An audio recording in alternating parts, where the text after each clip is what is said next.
Hello students, नमस्कार। आज हम पढ़ रहे हैं इसके अंदर nationalism in India. Social science class 10th का चैप्टर है ये, नेशनलिज्म इन इंडिया। और इसमें हम क्लास 10th का है और इसमें हम जो है तकरीबन 30 मिनट्स का स्मार्ट रिवीजन करेंगे, जिसके अंदर पूरा चैप्टर को एक्सप्लेन करते हुए एमसीक्यूज भी एक्सप्लेन करेंगे। तो स्टूडेंट्स, अगर आप इस चैनल में नए बने तो सब्सक्राइब कर लीजिए, लाइक कर दीजिए और शेयर कर दीजिए।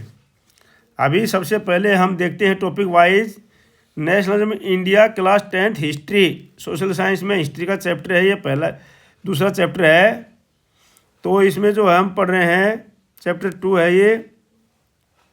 आपको यूट्यूब के अंदर मैं अच्छी तरह से पढ़ा रहा हूँ, इसको ऑनलाइन टीचिंग है ये। उसके बाद जो है लर्निंग ऑब्जेक्ट क्या क्या है इसमें, सबसे हम पढ़ेंगे cause of rise of nationalism India. तो राष्ट्रवाद के उदय के क्या क्या कारण थे, role of Gandhi ji in freedom movement, freedom movement में गांधी जी का क्या रोल था, major movements, non cooperation, civil disobedience, quit India, role of peasants, tribal and India industrial workers. तो इनका रोल पढ़ेंगे इसके अंदर, धीरे एक एक करके हम चलेंगे। तो स्टूडेंट्स जो है अभी देखते हैं हम। सबसे पहले है beginning of the nationalism. Nationalism की शुरुआत जो कहाँ से हुई थी, तो नेशनलिज्म की शुरुआत जो हुई थी नेशनलिज्म की कि राइज ऑफ नेशनलिज्म कॉन्शियसनेस 1930 के अंदर जो है नेशनलिज्म की स्वीकार हुई थी। और क्या हुआ था कि Rowlatt act was passed by the imperial legislative.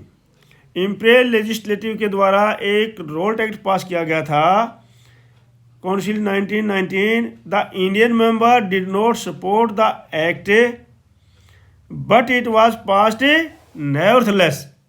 अब उसी के कारण जो है इसके अंदर जो इंडियन मेंबर्स नहीं थे, जिनके कारण जो है भारतीयों ने इसका विरोध किया और वहीं से जो है ये काफ़ी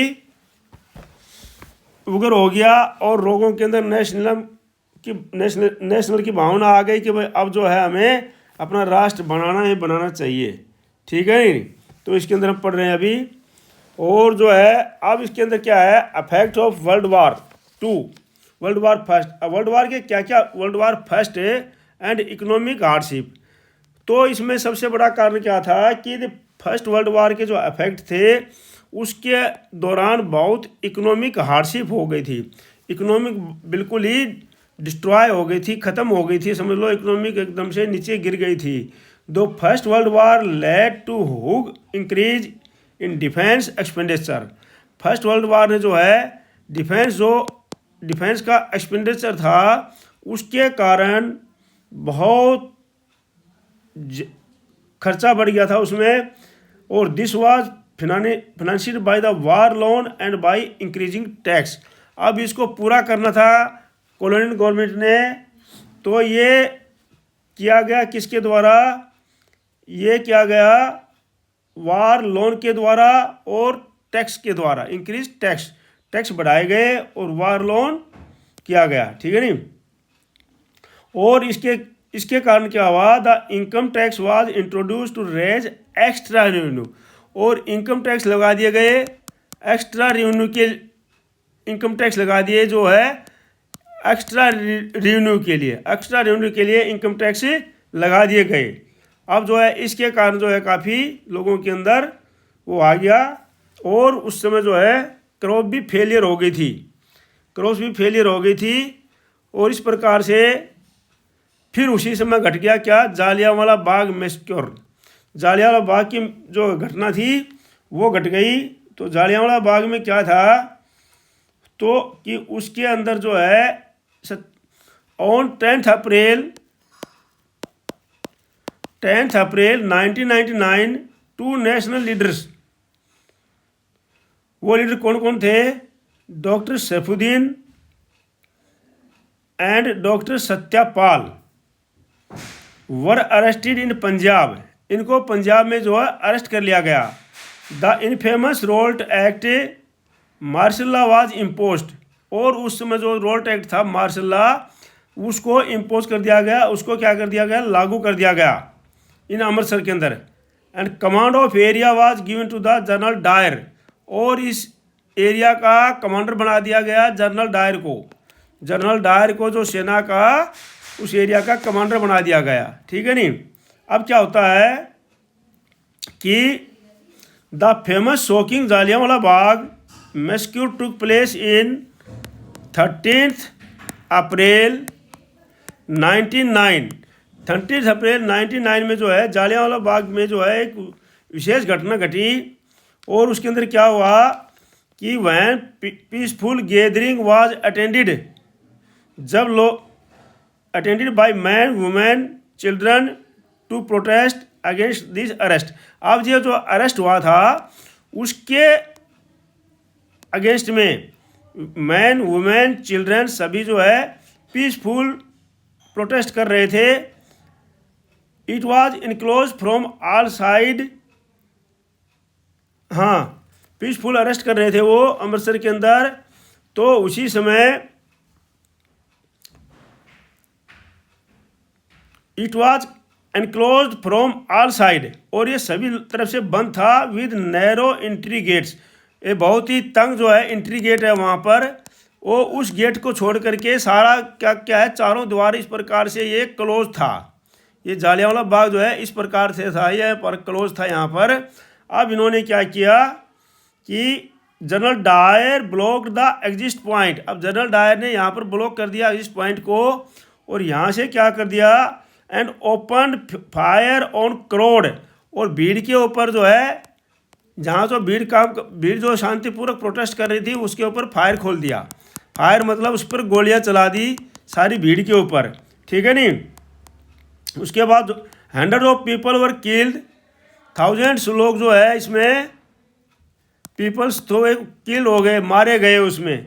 killed in the incident, public reaction to the incident took violent turn in many north Indian, और इस प्रकार से नॉर्थ इंडियन के अंदर जो था इसका पब्लिक के एक्शन हुआ और वायलेंट फैल गई। क्या फैल गई, वायलेंट फैल गई, मतलब हिंसा फैल गई, ठीक है नहीं।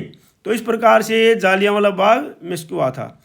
अब अगला आता है Rowlatt Act. Rowlatt Act 1999। Rowlatt Act क्या था, Rowlatt Act passed by the imperial Legislative Council in 1919।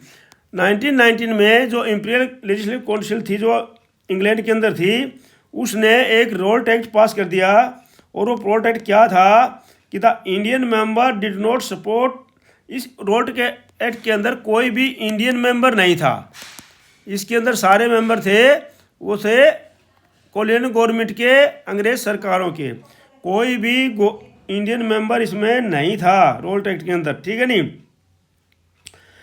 और बट इट वाज पास्ड नॉर्थलेस, लेकिन उसके बावजूद भी कोई इंडियन मेंबर नहीं होने के बावजूद भी इसको क्या कर दिया गया, पास कर दिया गया, ठीक है नहीं।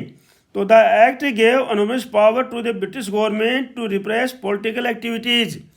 तो जो एक्ट था वो ब्रिटिश गवर्नमेंट को क्या है एक पावर दे रहा था, वो किसी भी इंडियन पॉलिटिकल एक्टिविटी वाले को अरेस्ट करने की विदाउट एनी ट्रायल, और बिना किसी ट्रायल के, बिना कोई केस चलाए वो इसको कर सकते थे, ठीक है। तो इस प्रकार से ये रोल्ट एक्ट हुआ था। तो इस अगेंस्ट में महात्मा गांधी ने नेशनल वाइड सत्याग्रह शुरू कर दिया था, ठीक है।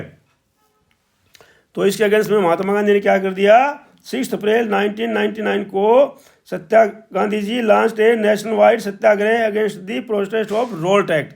रोल्ट एक्ट के अगेंस्ट में उन्होंने सत्याग्रह शुरू कर दिया।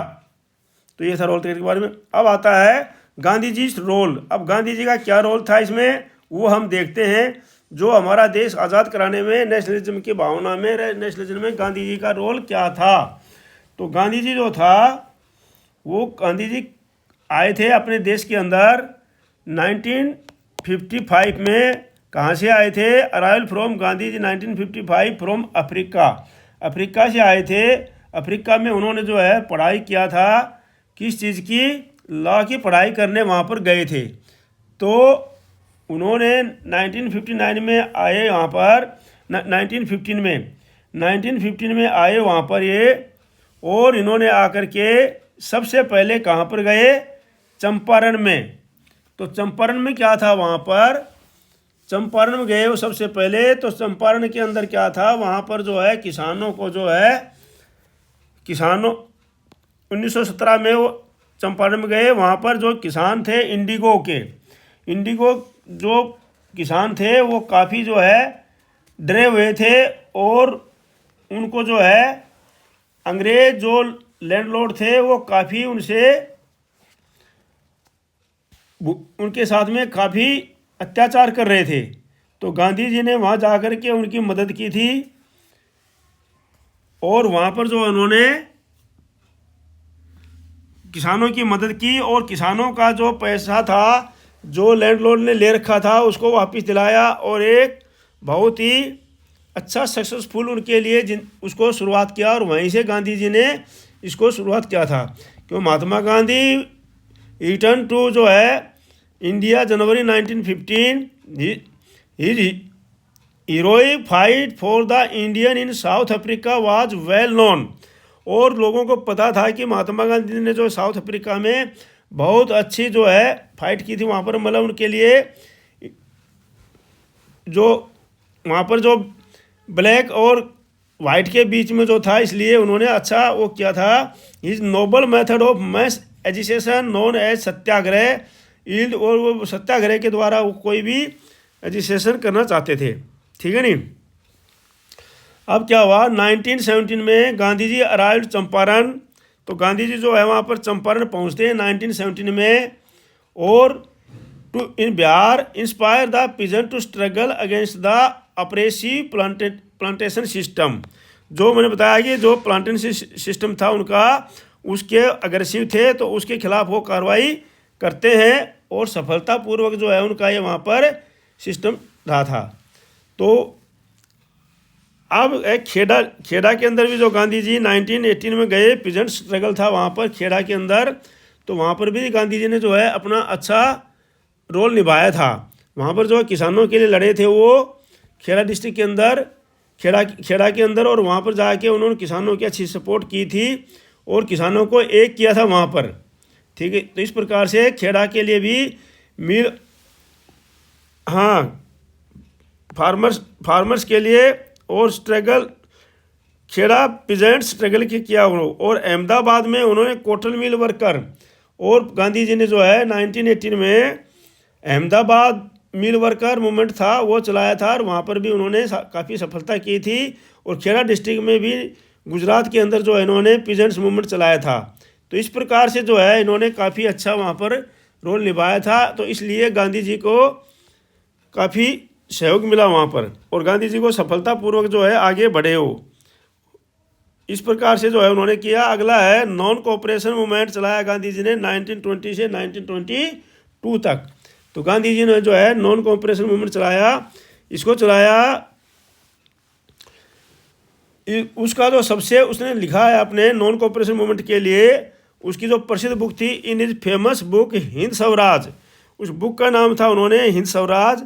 और उन्होंने अपना लिखा है उसमें नॉन कोऑपरेशन मूवमेंट में गांधी जी ने, क्योंकि in his famous book Hind Swaraj 1909 Mahatma Gandhi declared that British rule was established in India with the cooperation of Indian and had survived only because of this cooperation.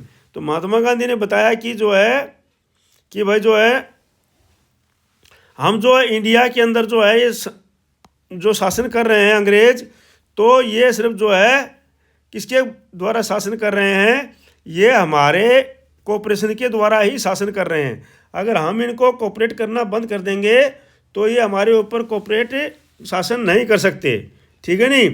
तो उसके द्वारा उन्होंने इस प्रकार से नॉन कोऑपरेशन मूवमेंट चलाया कि हम जो इनको सहयोग नहीं करेंगे। British rule India would collapse within a year and swaraj would be established. Gandhi ji बोला कि ब्रिटिश अगर हम इनको कोऑपरेट नहीं करेंगे तो ब्रिटिश जो है रूल है ये 1 साल के अंदर ही ख़त्म हो जाएगा, और हमारे पास स्वराज आ जाएगा, अपना जो है स्वराज वो है आ जाएगा। Collapse within a year and swaraj would be established. Gandhi ji believed that if Indian began to refuse to cooperate the British ruler would have no other way than to leave India, कि ब्रिटिश के पास में India को छोड़ने के लिए अलावा कोई भी वो नहीं है। अब इसको नॉन कोऑपरेशन के लिए उन्होंने क्या क्या चलाया, उन्होंने चलाया बाल, एक तो कारण क्या थे इसके चलाने के लिए, जालियांवाला बाग इंसिडेंट मैंने आपको पढ़ा दिया है, रोल्ट एक्ट भी पढ़ाया मैंने, और खिलाफत इशू भी था, जो भी मैं आपको पढ़ा रहा हूँ अभी वो भी सारा पढ़ा दूंगा। खिलाफत में क्या था, the Khilafat issue allowed Mahatma Gandhi to bring the Hindu and Muslim on common platform. जो खिलाफत इशू था वो महात्मा गांधी को, हिंदू और मुसलमान को जो है एक प्लेटफार्म के ऊपर ला दिया था उसने।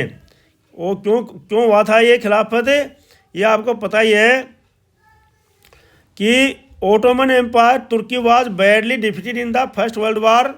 जो ओटोमन एम्पायर था तुर्की में, वो फर्स्ट वर्ल्ड वार में हार गया था, और फर्स्ट वर्ल्ड वार के अंदर जो हार गया था, there were rumours about a harsh peace treaty, और एक रूमर फैल गया कि उसके ऊपर हार्श पीस ट्रीटी है। इस प्रकार से महात्मा गांधी ने मुस्लिम को और हिंदुओं को खिलाफत आंदोलन के द्वारा एक किया गया, और फिर पूरे देश में खिलाफत आंदोलन चलाया गया। क्योंकि उसको खलीफा बोलते थे, इसलिए इन्होंने खिलाफा के नाम से मुसलमानों को एक किया। अब दूसरा तरीका और क्या था, method of boycott of schools. उन्होंने जो है स्कूलों का बायकॉट किया, सिविल सर्विस का बायकॉट किया, लॉ का बायकॉट किया, फॉरेन क्लॉथ का बायकॉट किया। ये उनका तरीका था कि भाई इन चीज़ों को हम बायकॉट करेंगे, इनका यूज नहीं करेंगे। बायकॉट ऑफ फॉरेन गुड्स और surrender the title that were awarded by the British government. जो ब्रिटिश गवर्नमेंट ने टाइटल दिया उनको भी सरेंडर कर दिया गया था। ठीक है, अगला है विड्रॉल आफ्टर चोरा चोरी घटना। लेकिन जो है बाद में जो है चोरा चोरी घटना के कारण इसको विड्रॉल कर लिया गया 1922 में। 1922 में जो चोरी चोरा घटना हो गई, वहाँ पर भीड़ जो है हिंसक हो गई, और भीड़ ने जो है पुलिस वालों को जला दिया। इस प्रकार से इसको वापस किया गया। ठीक है ना। अब जो है अगला है सिविल डिसोबीडियंस मूवमेंट 1930 एंड 34। 1930 और 34 में जो है चलाया गया सिविल डिसोबीडियंस मूवमेंट चलाया महात्मा गांधी ने। उसमें क्या था कि भाई हम जो है इनकी आज्ञा का पालन नहीं करेंगे, ये हमारे को जो भी बताएंगे हम जो है उसका विरोध करेंगे। ये था सिविल डिसोबीडियंस मूवमेंट 1930 में महात्मा गांधी ने चलाया था। ठीक है नहीं। तो उसके अंदर उन्होंने क्या किया था, started with Gandhi Dandi March salt march. उन्होंने क्या किया, साल्ट मार्च स्टार्ट किया, और बोला कि अंग्रेज़ों ने बोला था कि भाई कोई भी साल्ट नहीं निकालेगा, तो इस प्रकार से उन्होंने मना किया हुआ था। लेकिन गांधी जी ने बोला कि हम जो है साल्ट निकालेंगे, और उन्होंने डांडी यात्रा शुरू की, और उन्होंने जाकर के साल्ट साल्ट बनाना शुरू कर दिया। तो इस प्रकार से ये इन्होंने किया था। और क्या किया था, main demand and salt tax and a British monopoly. और महात्मा गांधी की मेन डिमांड क्या थी, वो साल्ट के ऊपर जो है ब्रिटिश की जो मोनोपोली है, मोनोपोली नहीं चलेगी। ब्रिटिश की जो है तानाशाही उसके ऊपर साल्ट की नहीं चलेगी, तो और उसके ऊपर से टैक्स को हटाने के लिए बताया था। तो इस प्रकार से गांधी जी ने इसको वो किया। और क्या क्या, Gandhi Irwin pact 1931।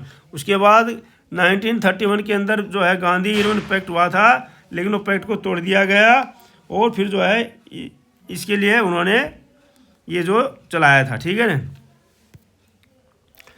Partition of different groups. अब कौन कौन से ग्रुप्स में इसमें पार्टीशन लिया था गांधी जी के उसमें, तो उसमें जो थे काफ़ी ग्रुप थे जिसके अंदर जो है उन्होंने पार्टिसिपेट किया था। तो उसमें क्या था, दलित सेपरेट डिमांड्स। दलितों की सेपरेट डिमांड थी कि भाई जो है ये कि भाई जो है हमारे अलग से ही जो है एक रोल होनी चाहिए, जिसकी वोटर लिस्ट होनी चाहिए अलग से। तो गांधी जी इसको मान नहीं रहे थे, और उन्होंने जो है बाद में जो है ये हो गया था एक हिंदू मुस्लिम डिवीज़न, और बाद में जो है कुछ लिमिट हो कि हिंदू मुस्लिम जो है। अब जो कमियां क्या थी भाई इसमें, हाँ सबसे पहले इसको लिखते हैं participation of the different groups. Participation क्या, against the high rent taxes peasants ये सोच रहे थे कि भाई हमारा जो टैक्स है वो माफ़ हो जाएगा। बिजनेस क्लास थी, उनकी डिमांड थी demand for protection of Indian industry. Business class की डिमांड थी कि भाई इंडियन इंडस्ट्री को प्रोटेक्ट किया जाए। Women's active participation Sarojini Naidu और कमला देवी, इन्होंने जो एक्टिव पार्टिसिपेंट किया था। उसके बाद लिमिट्स क्या क्या क्या क्या रही, इसमें कमियां क्या क्या रही, लिमिट्स क्या क्या रही। दलित जो है इसे सेपरेट रहे, उनका अलग डिमांड थी। मुस्लिम जो है डिवीजन चाहते थे कि भाई भारत और इसका बंटवारा होना चाहिए। कांग्रेस और मुस्लिम लीग डिफरेंसेस, और दोनों अलग अलग हो गए थे। अब जो है सत्याग्रह है, सत्याग्रह का मीनिंग है, कुछ मीनिंग है टर्म्स हैं इनके। ट्रूथ फोर्स पीसफुल रेजिस्टेंस, बस शांतिपूर्वक जो है विरोध प्रकट करना। स्वराज का मीनिंग है सेल्फ रूल, अपना शासन। खिलाफत का मीनिंग है support to Ottoman caliphate, Ottoman जो था उनका एम्पायर था, उनको सपोर्ट करना। बायकॉट का मीनिंग है refuse to use foreign goods. तो ये कुछ मीनिंग्स थे इसमें। अब आता है 10th में, जो स्लाइड 10th है उसमें आता है MCQs। कुछ MCQs हम याद करते हैं तो इनका रिवीजन हो जाएगा। Which incident forced Gandhi to withdraw the non cooperation movement. तो गांधी जी को जो है कौन सी ऐसी घटना घटी, कौन सा ऐसा दबाव पड़ा जिससे उनको नॉन कोऑपरेशन मूवमेंट को वापस लेना पड़ा। तो ये थी चोरी चोरा घटना इंसिडेंट। चोरी चोरा इंसिडेंट में क्या था कि हिंसा फैल गई और हिंसा वायलेंट हो गई और उन्होंने पुलिस, एक थाने में पुलिस वालों को जला दिया गया, इसकी वजह से इसको वापस लेना पड़ा। What was the main demand of the civil disobedience movement. Civil disobedience की मेन डिमांड क्या थी, अबॉलिशन ऑफ साल्ट टैक्स। क्या था, साल्ट टैक्स को हटाना। Who led the peasant movement in Awadh. तो अवध में के अंदर किसने जो है पीजेंट मूवमेंट को का लीडर कौन था, बाबा रामचंद्र, उसमें था बाबा रामचंद्र। ठीक है, लोग जवाहरलाल नेहरू करके आ जाते हैं, कभी महात्मा गांधी करके आ जाते हैं, बाबा रामचंद्र इसके। The Khilafat movement was related to the which country issue. तो ये तुर्की, खिलाफत मूवमेंट जो है तुर्की से संबंधित था। Which pact was signed between the Gandhi and the viceroy 1931। तो गांधी इरविन पैक्ट था 1931 के अंदर, Gandhi Irwin pact. When was the non cooperation movement launched. तो 1920 जो है नॉन कोऑपरेशन मूवमेंट लॉन्च हुआ था। अगला है when was the non cooperation movement launch. तो ये बता दिया मैंने आपको। अब याद करने के लिए समरी आपको rise of nationalism, major movements, key leaders and events और MCQs प्रैक्टिस करना है। तो स्टूडेंट्स जो है ये था पूरा एक स्मार्ट रिवीजन आपके लिए। उस चैप्टर मैंने आपको पूरा क्लास में पढ़ा दिया है और सभी टीचर ने पढ़ा दिया होगा, तो इसको ज़रूर रिवीजन कर लेना और चैनल को सब्सक्राइब कर देना, लाइक कर देना और शेयर कर देना। Thank you for watching video. May live long, God bless you. धन्यवाद, आपका दिन शुभ।